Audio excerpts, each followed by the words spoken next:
নম্বর 8 এবং নবী সাল্লাল্লাহু আলাইহি ওয়াসাল্লামের জবান থেকে ছোট্ট একটা হাদিসের ছোট্ট একটা অংশ পাঠ করেছি। এই হাদিস এবং এই কোরআনটাকে সম্মুখে রেখে আমার সংক্ষিপ্ত খুতবার বক্তব্যের আলোচ্য বিষয় হলো তওবা। তওবার গুরুত্ব সম্পর্কে কিছু আলোচনা করব ইনশাআল্লাহ তাআলা। সর্বপ্রথমে আপনাদেরকে একটা কথা বলি, আচ্ছা এখানে যে প্রোগ্রাম হচ্ছে আপনারা খুশি তো নাকি? তাই মাশাআল্লাহ। এটা যদি গ্রামে বাইরে যদি প্রোগ্রাম হতো অন্তত 10টা বেনামাজি লোক এসে বসতো, আমাদের দাওয়াতটা আরও প্রচার হতো, তাই তো নাকি? মূলত বিষয় আপনাকে কয়েকটা বলি। আল্লাহ পাক রব্বুল আলামিন যাকে পছন্দ করে তাকে দ্বীনের জ্ঞান দান করে, বলুন সুবহানাল্লাহ। যেহেতু হাদিসে এসেছে জান্নাতি লোকের সংখ্যা কম, হাদিসে আল্লাহ রসুল বলেন 1000-এ একটা যাবে জান্নাতে আর 999 জন মানুষ যাবে কোথায়? জাহান্নামে। সেই ক্ষেত্রে জান্নাতি লোকের সংখ্যা এমনি কম হবে। অতএব তারপরে একটা ছোট্ট উদাহরণ দিব, তারপর একটা আলোচনার দিকে যাব। আমরা যারা এখানে বসে আছি সমস্ত মানুষেরা এই জায়গাতে আমরা এসেছি, সবকে আমরা জান্নাতে যেতে চাই তো ইনশাল্লাহ? জান্নাতে কিন্তু কোনো গুনাহগার মানুষ প্রবেশ করবে না, এটা মনে রাখবেন। কোনো গুনাহগার মানুষ জান্নাতে প্রবেশ করবে না, জান্নাতে কোনো কালো মানুষ প্রবেশ করবে না, জান্নাতে কোনো বৃদ্ধ মানুষ যাবে না। তাহলে কি হবে বিষয়টা? একটু পেঁচাল লেগে গেল না? আল্লাহ রাব্বুল আলামিন জান্নাতে যাওয়ার পূর্বে মানুষগুলাকে এমন সুন্দর বানাবে, রাব্বুল আলামিন বলেন মানুষগুলার এত রূপ হবে, এত সৌন্দর্য হবে যে হুরের চেয়েতেও মানুষগুলার সৌন্দর্য বেড়ে যাবে, বলুন সুবহানাল্লাহ।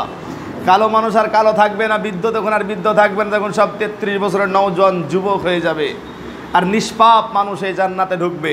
এবারে জান্নাতে যেতে গেলে আমাদেরকে দুনিয়াতে আমরা চলতে গেলে ঘুম থেকে উঠে ঘুমাতে যাওয়া পর্যন্ত আমাদের প্রতিটা কদমে কদমে ধাপে ধাপে গুনাহ হয় কি হয় না?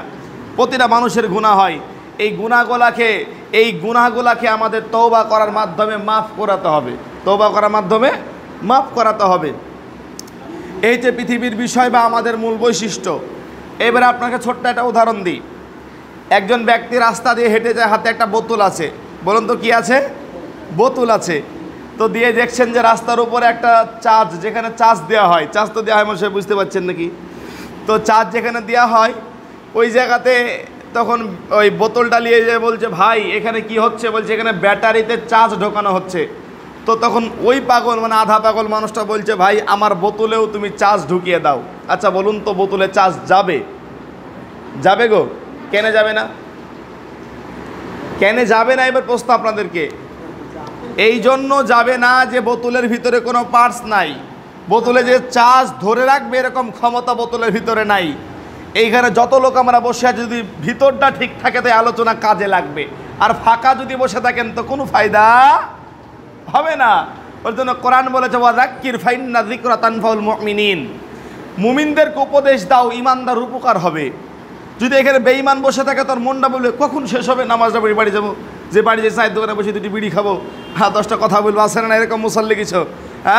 মসজিদে যদি বলা যায় ভাই একটু দিনের আলোচনা হবে, ও আল্লাহ ও সব কাতারে শেষে কাতারে আসবে, আর মৌলভী সাহেব সালাম ফেরার আগে উঠে পালাবে। আর আপনি খোঁজ দিয়ে দেখবেন ওরা সব বসে আছে চায়ের দোকানে।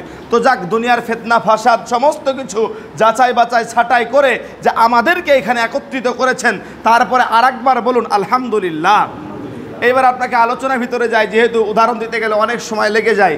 আল্লাহ রাব্বুল আলামিন বলেন ইয়া আইয়ুহাল্লাযীনা আমানু তুবু ইলাল্লাহি তাওবাতান নাসুহা, হে ঈমানদারগণ, হে যারা আল্লাহকে বিশ্বাস করো, যারা রবকে মেনেছো, আখিরাতকে বিশ্বাস করেছো, রসুলদের প্রতি ঈমান এনেছো, আল্লাহর কালামকে বিশ্বাস করো, ফেরেশতার প্রতি ঈমান এনেছো, এই মানুষগুলা তোমরা শুনে রাখো, তুবু ইলাল্লাহি তাওবাতান নাসুহা, তোমরা তওবায়ে নাসুহা করো, আল্লাহর কাছে খালিস নিয়াতে তওবা করো।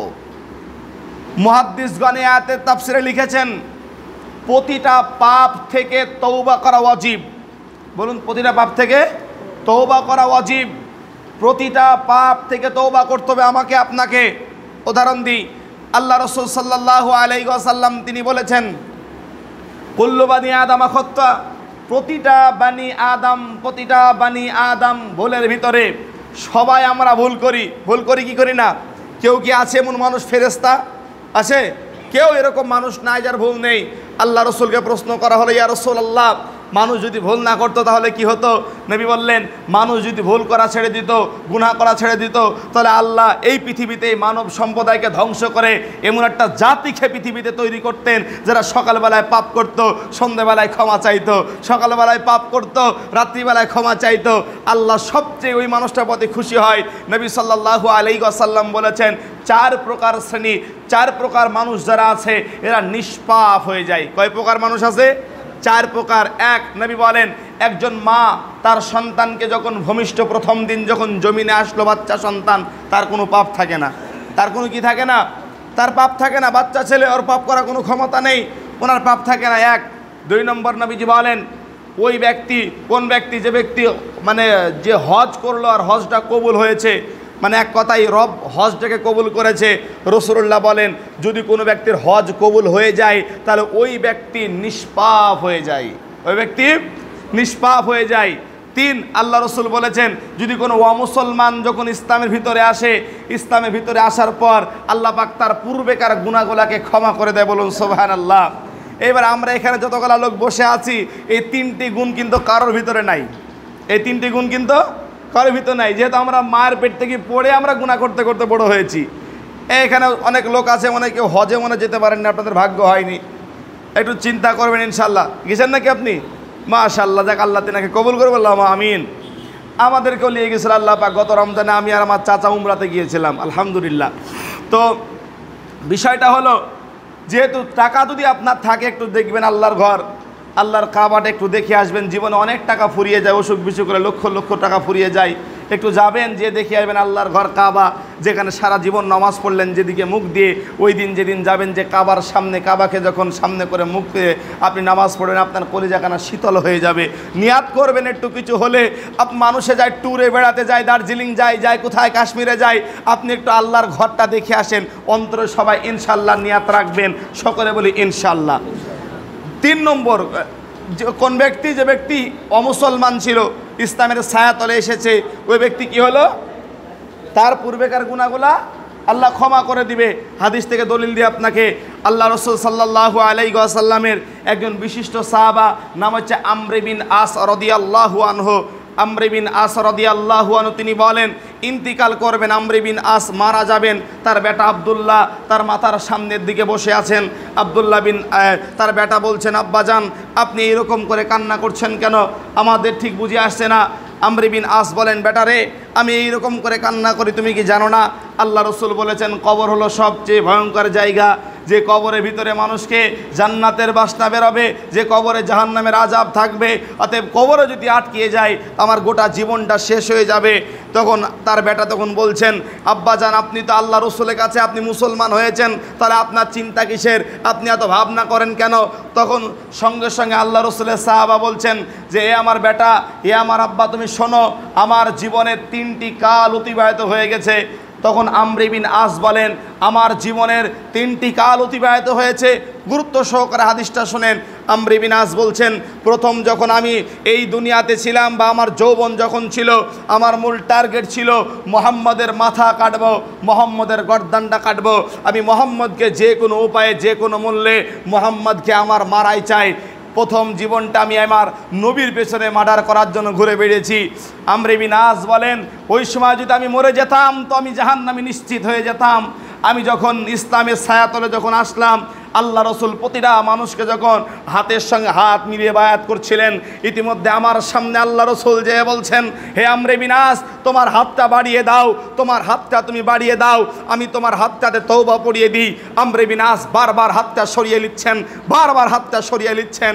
আল্লাহ রসুল তার দিকে মায়ার নজরে তাকিয়ে বলছেন, হে আমর বিন আস, তুমি কিসের জন্য হাতটা সরিয়ে নাও? আমর বিন আস বলেন, ইয়া রাসূলুল্লাহ, আমার গোটা জীবনটা আপনার বিরুদ্ধাচরণ করতে কাটিয়ে দিয়েছি।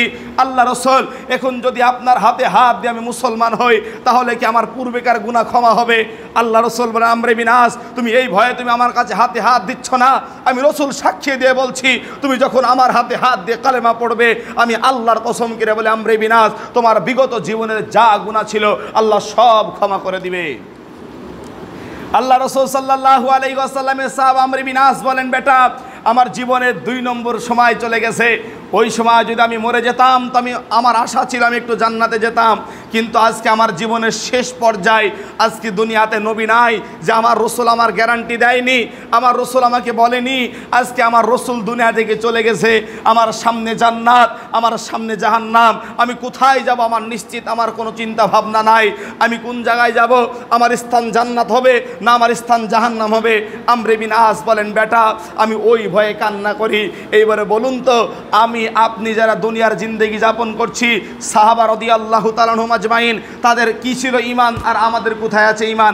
সাহাবারা জান্নাতের টিকিট পাওয়ার পরেও কান্না করতে করতে সাহাবাদের দুই চোখের সাট কালো হয়ে যেত, আর আমার আপনার এত গুনাহ করার পরে দিল পাশান, কোনো চোখে পানি নেই। কথা বুঝে আসতো তো নাকি? 3 নম্বর বিষয় কোনটা বললাম? যদি কেউ অমুসলমান ইসলাম ধর্ম গ্রহণ করে তাহলে তার কি হয়? পূর্বেকার গুনাহগুলো আল্লাহ ক্ষমা করে দেয়। এই কথাটা বলতে যে হাদিসটা আপনাদের সামনে পড়লাম। এবার আরেকটা আপনাকে উদাহরণ দিই। 4 নম্বর হলো কোনো অমুসলমান নাই, কোনো বেধর্মী নাই, কোনো মানুষ আল্লাহর বান্দা, কোনো মানুষ আল্লাহর বান্দা মুসলমান যারা আল্লাহকে বিশ্বাস করে নবীকে মানে, এই প্রকার মানুষগুলা যদি আল্লাহর সামনে, হতে পারে আপনার বয়স 40, হতে পারে আপনার বয়স 50, হতে পারে আপনার বয়স 60, আপনার বয়স যে বয়সের আপনি মানুষ হন না কেন, আপনি আজীবন গুনাহ করেছেন, আপনার গুনাহ এত হয়েছে যদি আপনার গুনাহ সম্পর্কে আপনার মা জানে, আপনাকে আপনার সন্তান বলে আপনার মা পরিচয় দিবে না। আপনার গুনাহ সম্পর্কে যদি আপনার আব্বা জানে, আপনাকে বেটা বলে পরিচয় দিবে না।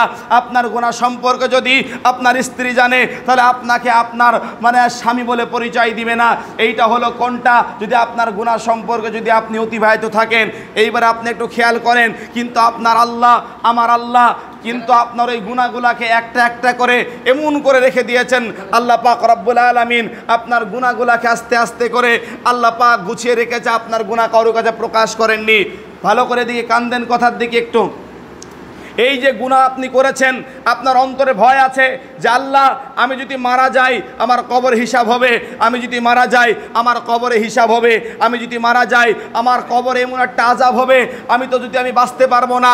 এই যে মনে একটা নিয়াত, এই যে মনে একটা ভয়, এইরকম ভয় আমাদের থাকা দরকার আছে না নাই? একটু কথা বলেন, আছে না নাই? তখন আপনার মনে মনে হলো যে আল্লাহ আমার গোটা জীবনটাই তো অতিবাহিত করে দিলাম গুনাহ করতে করতে, রব আমি এখন কোথায় যাব, আমি এখন কোন জায়গায় যাব? এই গুনাহ যদি আমার মানুষওয়ালা আমার গ্রামওয়ালা জেনে নেয় তাহলে আমাকে গ্রাম থেকে আমাকে বের করে দিবে। আমার গুনাহ সম্পর্কে যদি আমার সমাজওয়ালা জানে আমাকে সমাজে পরিচয় দিবে না। এরকম করে যখন আপনার অন্তরের ভিতরে আল্লাহর ভয় চলে আসলো, আপনি আস্তে আস্তে আস্তে আস্তে মসজিদে এসে 2 রাকাত নামাজ পড়ে আল্লাহর কাছে হাত তুলে বলছেন রব্বানা যালামনা আনফুসানা ওয়া ইল্লাম তাগফির লানা ওয়া তারহামনা লানাকুনান্না মিনাল খাসিরিন। হে আমার মালিক, হে আমার রব, হে আমার প্রভু, নিজের নফসের প্রতি জুলুম করেছি মালিক, তুমি সেই দয়াবান, তুমি সেই রব, তুমি আমার গুনাহগুলোকে ক্ষমা করো আল্লাহ, আমি তোমার কাছে তওবা করি মালিক, তুমি আমাকে মাফ করো, তুমি আমাকে ক্ষমা করো। এই রকম করে যখন 2 হাত তুলে আল্লাহর কাছে চোখের পানিতে তওবা করছেন, আল্লাহ বলছেন কুলিয়া ইবাদি আল্লাযী, হে আমার বান্দা বান্দিরা খবরদার তোরা হাজার গুনাহ করেছিস, অন্যায় করেছিস, লা তাকনাতু মির রাহমাতিল্লাহ, আমার রহমত থেকে দূরে সরে যাস না। তোর গুনাহ সম্পর্কে জানলে তোর মা তোকে ছেড়ে দিবে, তোর আব্বা তোকে ছেড়ে দিবে, কিন্তু আমি রব তোকে ছাড়বো না। বান্দা আয় তোর আমার কাছে এসে খালিস অন্তরে একবার বল আল্লাহ অনেক ভুল করেছে, আল্লাহ তুমি মাফ করো। আল্লাহ বলেন শুধু তোকে মাফ করব তাই নয়, তোর তওবা কবুল করে ওই যে একটা শিশু বাচ্চা মায়ের কোল থেকে যেদিন নিষ্পাপ হয়ে এসেছিল ওই রকম করে নিষ্পাপ বানিয়ে দিই। বলুন সুবহানাল্লাহ। এইবারে বলুন তো আমাদেরকে তওবা করা প্রয়োজন আছে না নাই? তওবা করা দরকার আছে না নাই? তওবা প্রতিটা মানুষের জন্য, কি বললাম, প্রতিটা পাপ থেকে তওবা করা ওয়াজিব, আমাদেরকে তওবা করতে হবে। অতএব তওবার দিকে আমাদের আসি। আল্লাহ নবী সাল্লাল্লাহু আলাইহি ওয়াসাল্লাম তিনি বলেছেন, আল্লাহ রাসূল বলেন আমি প্রতিদিন, নবীজি বলেন প্রতিদিন 70 বারের অধিক আল্লাহ রাসূল ইস্তেগফার করতেন। কি করতেন গো? ইস্তেগফার মানে আস্তাগফিরুল্লাহ ওয়া আতুবু ইলাইক। এই তাসবিহটা আপনারা পড়বেন। কি বলবেন বলুন? আস্তাগফিরুল্লাহ ওয়া আতুবু ইলাইক। প্রতিটা মানুষের আমল করবেন, প্রতিদিন ফজরের পর 100 বার অন্তত এই ইস্তেগফার পড়বেন। বেশি সময় লাগবে না, মাত্র 5 থেকে 6 মিনিট সময় লাগবে, তাও লাগবে না। আস্তাগফিরুল্লাহ ওয়া আতুবু ইলাইক বলুন, আস্তাগফিরুল্লাহ ওয়া আতুবু ইলাইক সংক্ষিপ্ত ভাষায় আপনারা পড়বেন ইনশাআল্লাহ। এইবারে আপনারা আসি যে তওবা আমরা করব।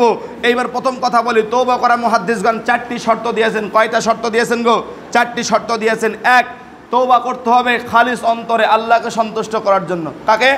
খালিস অন্তরে আল্লাহকে সন্তুষ্ট করার জন্য। 2, এমন করে তওবা করো ওই পাপের প্রতি আর জীবনে যাব না এইরকম নিয়াত করতে হবে। 3, ওই পাপের প্রতি ঘৃণা, মানে অন্তরে ঘৃণা এমন করতে হবে যে পাপটাকে দেখলে যেন আমার ঘৃণা লাগে, ওই রকম করে ফিরে আসতে হবে। এইখানে যদি আমি বলি যে কারা কারা বিড়ি খান কেউ হাত তুলবেন না, তবে আমি বলবো আজকে থেকে আপনি আপনার বিড়িটাকে তওবা করে ফেলে দেন। আপনি নেশা করেন, আপনি নেশাটাকে তওবা করে ফেলে দেন। আপনার তওবা যদি আল্লাহ কবুল করে, আপনার গুনাহ তো ক্ষমা হবেই হবে। তারপরে যে গুনাহগুলা করেছিলেন, ফাঁকা জায়গা ছিল, ওই জায়গাটা আল্লাহ পাক নেকিতে ভরপুর করে দেবে, বলবেন না সুবহানাল্লাহ। অতএব আপনারা এইরকম করে চিন্তা ভাবনা করবেন। এবার আপনাদেরকে বলি 4 নম্বর পয়েন্ট হলো, যদি বান্দার সঙ্গে কোনো হক মেরে থাকেন, যেমন উদাহরণ দিই হুকুকুল্লাহ, হুকুকুল ইবাদ, আল্লাহর হক আর বান্দার হক। যদি কোনো ব্যক্তি বান্দার হক মেরে থাকে, তাহলে বান্দার হকটা আদায় করে দিতে হবে। আপনার সাথে আমি 100 টাকা পাবো, আমি তাহাজ্জুদে আল্লাহর কাছে ক্ষমা চাইলে এই পাপ ক্ষমা হবে না, কারণ বান্দার সাথে এটা পাপ, বান্দার সাথে আমাকে শোধ করে মাপ নিতে হবে। কথা বুঝে আসলো তো নাকি? ইনশাল্লাহ এই নিয়তে আমাদেরকে তওবা করতে হবে। অতএব তওবা যারা আমরা দুনিয়াতে বেঁচে আছি, আমরা বেঁচে থাকার নিয়তে ইনশাল্লাহ তওবা করব। আর তওবা সদা সর্বদা আমাদেরকে করা প্রয়োজন। এখন ফিতনার যুগে 1 নম্বর হাতিয়ার হলো তওবা। 1 নম্বর হাতিয়ার কি? তওবা। সদা সর্বদাই তওবা, আস্তাগফিরুল্লাহ ওয়া আতুবু ইলাইক, আস্তাগফিরুল্লাহাল্লাযী লা ইলাহা ইল্লা হুয়াল হাইয়ুল কাইয়্যুম ওয়া আতুবু ইলাইক। এইরকম করে আমরা জবানে সব সময় আল্লাহর নাম, আল্লাহর ইস্তেগফার আমরা সব সময়তে বেশি বেশি করে পড়বো বলি ইনশাআল্লাহ। পড়বো তো ইনশাআল্লাহ? এবার আরেকটা হাদিস বলে আমার সময় যেহেতু শেষ, আর আপনারা বিরক্ত হবেন লম্বা চড়া হলে আলোচনা, আমরা বুঝতে পারি। তো বিষয়টা হলো যে যদি আমরা তওবার মতন তওবা করতে পারি, আমাদের ফায়দা কি আছে? নবী সাল্লাল্লাহু আলাইহি ওয়াসাল্লাম জানিয়ে দিয়েছেন। কি জানিয়ে দিয়েছেন? আল্লাহ রসুলের জামানায় অনেক সাহাবা ছিল যারা আল্লাহ রসুলকে মার্ডার করার জন্য রাজি হতো, মার্ডার করার জন্য তারা ছুটে আসতো। কিন্তু আল্লাহ রসুলের কাছে কলেমা পড়েছে, কলেমা পড়ার পর ওরা কি হয়ে গেছে? শুধু ইমানদার হয়ে যায়নি, রাদিয়াল্লাহু আনহু ওয়া রাদিয়াল্লাহু আনহুম। আল্লাহ পাক বলেন, যারা কিনা দেখবেন সূরা বাইয়িনার ভিতরে আছে, আল্লাহ পাক শুরু করেছে লাম ইয়াকুনিল্লাযীনা কাফারু মিন আহলিল কিতাব। আল্লাহ পাক রব্বুল আলামিন এটা প্রথমে শুরু করেছেন কাফেরদেরকে দিয়ে, লাস্টে বেলায় শুরু করছেন যে আল্লাহ ইমানদারকে দিয়ে। অতএব যদি আপনি এমন একটা মানুষ আছেন, আপনি এখন হয়তো বা খারাপ মানুষ, আপনি সন্ধ্যা হতে হতে আপনি ভালো মানুষ হতে পারেন, তার মধ্যে 1 নম্বর হাতিয়ার তওবা। অতএব কোনো মানুষকে বলবেন না যে তুমি খারাপ, তুমি খারাপ, তুমি খারাপ, এরকম করে বলবেন না ভাই। ওর জন্য একটা কবি কত সুন্দর করে বলেছিলেন, অন্যের পাপের বাটখারা দিয়ে নিজের পাপ মাপি তা নয়। আপনি আপনার দিকে তাকিয়ে দেখেন আপনি কত পাপ করেছেন জীবনে। অপরকে বলতে যায়েন না যে তুমি অমুক, তুমি অমুক, আগে নিজের দিকে তাকিয়ে দেখেন। ওর জন্য একটা মুফাসসির বলেছেন, একজন বিখ্যাত একজন মুফাসসিরিন বলেছেন যে আমরা আঙ্গুল তুলে মানুষকে বলি কি যে তুই খারাপ, তোর বাপ খারাপ, তোর নানা খারাপ, এরকম করে বলি কি বলি না? এরকম করে বলি। মুফাসসির বলছেন তুমি একটা আঙ্গুল দিয়ে অপরকে বলছো খারাপ, তোমার দিকে 3টি আঙ্গুল আছে, তোমার এই 3টি আঙ্গুল বলছে তুমি যা খারাপ তার 3 ডবল তুমি খারাপ। কথা বুঝে আসতো তো নাকি? ইনশাল্লাহ। অতএব আমরা মানুষকে বলার আগে, আমরা মানুষকে চিন্তা ভাবনা করার আগে 7-5 ভেবে, আগে পিছে ভেবে ইনশাল্লাহ আমরা মানুষকে বলার আগে নিজেকে সংশোধন করতে হবে। আর কোরআন এটাই বলেছে যে নিজে না সংশোধন হলে, নিজে পরিবর্তন না হলে আমার মতন বক্তা কেন, আল্লাহ রসুল স্বয়ং নসিহত করলে কোনো জাতির পরিবর্তন হবে না। হয়েছে নাকি? রাসূলুল্লাহ নিজের আপন চাচা জাহান্নামে যাবে, আবু তালিব, আল্লাহ রসুল হিজাত দিতে পারেনি। অতএব যদি আপনার চেষ্টা থাকে, যদি আপনার নিয়াত থাকে যে আমি জান্নাত যাব, ওর জন্য হাদিসে এসেছে রাসূল বলেছেন কেউ যদি আল্লাহর দিকে 1 বিগত যায়, আল্লাহ তার দিকে 1 হাত এগিয়ে আসে। কেউ যদি আল্লাহর দিকে হেঁটে হেঁটে যায়, আল্লাহ তার দিকে দৌড়ে দৌড়ে যায়। বান্দারে তুমি গুনাহ করেছো, কোনো ভয় নেই, পাপ করেছো, কোনো ভয় নেই, শুধু একটাই তোমার জবান থেকে বলো রব আর আমি পাপ করব না। সকলে হাত তুলে বলে ইনশাআল্লাহ, বলে ইনশাআল্লাহ। আর জবান না খুলে বলুন ইনশাআল্লাহ। আল্লাহ পাক রব্বুল আলামিন আমাদের প্রতিটা পাপকে ক্ষমা করুক, আল্লাহুম্মা আমিন। এই বলে আমার সংক্ষিপ্ত আলোচনা এখানে শেষ করলাম। আসসালামু আলাইকুম।